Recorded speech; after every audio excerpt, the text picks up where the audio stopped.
And these extra cautions, that helping these guys' strategy or anything? It's definitely helping the guys that made the pit stops. It's hurting Kyle Busch and the guys that are up front because that's going to allow those guys to make just one more stop, and these guys will have to make two. Max Pappas making a big move on the inside here.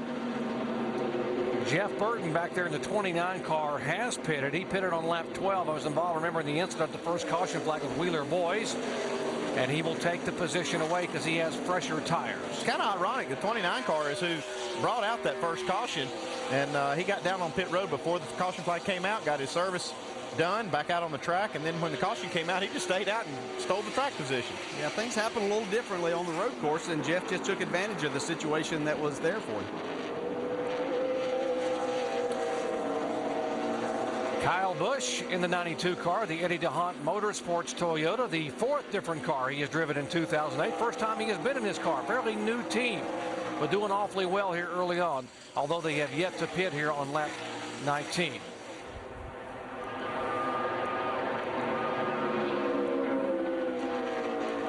Two Toyotas out front right now with Jason Leffler, who's doing a great job staying right with Kyle Busch.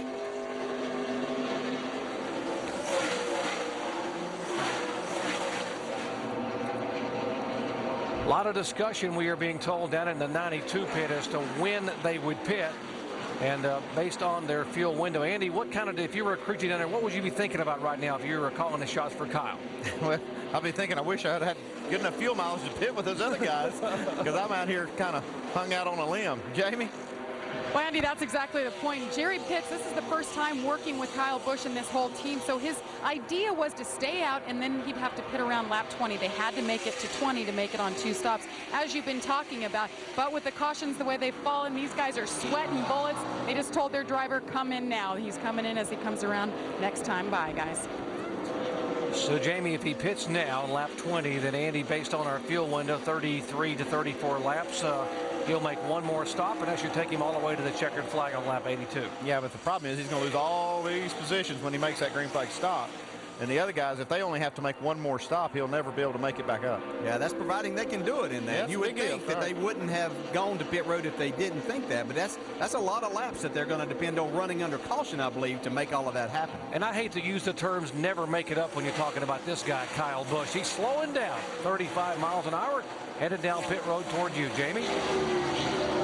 They're just going to make a wedge adjustment for Kyle Busch. He's been really quiet on the radio. They had the issue yesterday, electrical problem, but they found it was just a faulty wire, no big deal.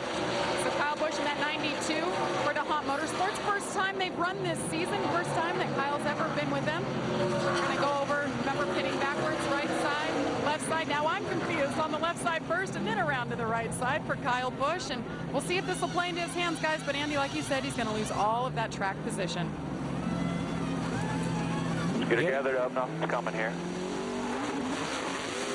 Got a car spun around here, Steven Wallace. Oh, yeah, well, we're going to have one at the line coming at you. Just watch him here.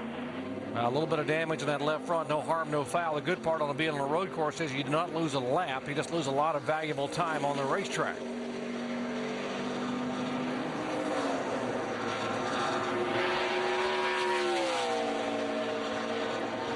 Let's see if we can look back and what may have happened involving the 66 car here a moment ago. Now,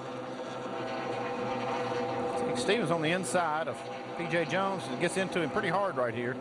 Turns the 81 car around. Steven slows down to avoid getting into the side of P.J. Jones. Here's P.J. and Steven getting ready to make the turn, and could be a little payback here. What do you think, Dale? I'd say, yeah, and that's just the things that happen on the road courses here. And can't we all just get along? Sometimes no. It just doesn't happen sometimes. Yeah, that wasn't even that. That was actually the same lap, just a little later on in that lap. Up front, 38 car, Jason Leffler trying to hold off Jeff Burton. So Jeff Burton has spun out once. He crashed into another guy, brought a caution out, and here he is running in the top 5. Actually running second. Yeah, racing for the lead. He's in pretty good position, having pitted on lap 12 because of the yellow. Just, whoa, 65 spinning. Careful. Oh, that's a bad place right there. Nowhere to go. Probably going to bring out a caution because that's, as you said, Andy, a bad spot up through the S's. And that will indeed bring out yellow for the 3rd time today. Lap 21 of 82. Jason Leffler out front doing a really good job there. Jeff Burton looked like he kind of had him set up to try to make that pass for the lead, but he'll have to try that out on the next restart if they elect to stay out here. See what happened in the 65 car of Stan Silva from the onboard camera from Mike Bliss. Oh, didn't see the one car inside there on the little crossover move. Just snuck by there. Well, there's not a lot of passing that goes on up through there, and looked like Mike Bliss was a little impatient. Might have been forcing he was it wanting just to a go. little bit. Yeah. Because if one car gets inside this 65, it really just nowhere to go. It's only one groove basically through the S's. Watch how Bliss gets by right before the 65 goes right back up across the racetrack. There was Stanton Barrett going by, and then he goes up and pops the Armco barrier.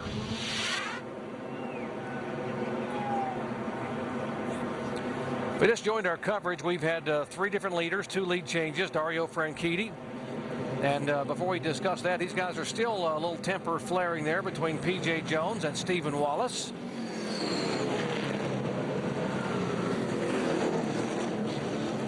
They have been warned by NASCAR to settle down. I think what NASCAR says, don't make me come down there. Everybody stopped here. This is what we have over there. That track is so narrow with those barriers on each side. Started to say we had 3 different leaders, 2 lead changes. Dario Franchitti, our pole sitter, led the first 13 laps. Came on the pit road under caution. Kyle Busch led the next 6 before his pit stop. Jason Leffler is the leader. Has led the last 3 laps. There have been 3 cautions for a total of 6 laps, and this latest one coming out on lap 21 due to the spinning contact between the 1 car of Mike Bliss and the 65 of Stan Silva Jr.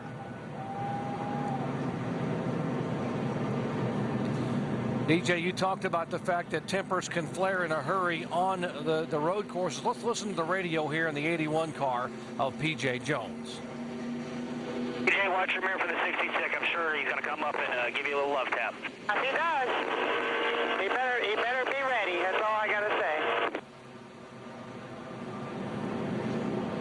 say. These guys left their patience in the hauler today, and it's understandable. Again, it's hard racing. You have to go wide open. You really have to drive these cars hard because of the lack of horsepower that they have. And now we're being told that the 81 is going to be sent to the rear for aggressive driving. I think you have to be aggressive. Maybe it's over-aggressive. I think the deal here is the retaliation part of that. A lot of these guys they do get into each other, but they're not going to be penalized for it unless they retaliate, and I think that's what we saw with 81 there.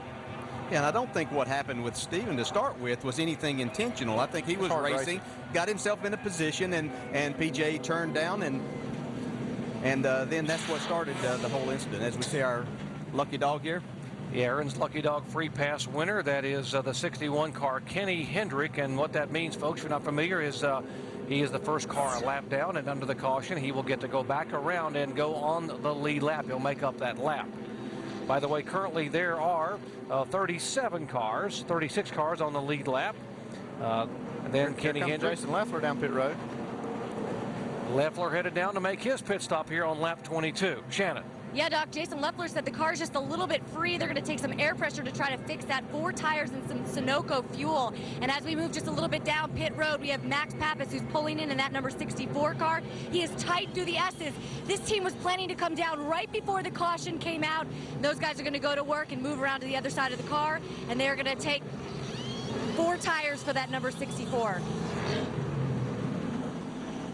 It's kind of hurting their strategy some. I don't think this is really a very good strategy that they would want to be on. We see other cars on pit road, but it's probably going to hurt their chances to have a really good top 10 finish, even though there are a lot of cars now on pit road. And they could have been forced into this if their fuel mileage won't let them make that stop that early. There's really just nothing they can do.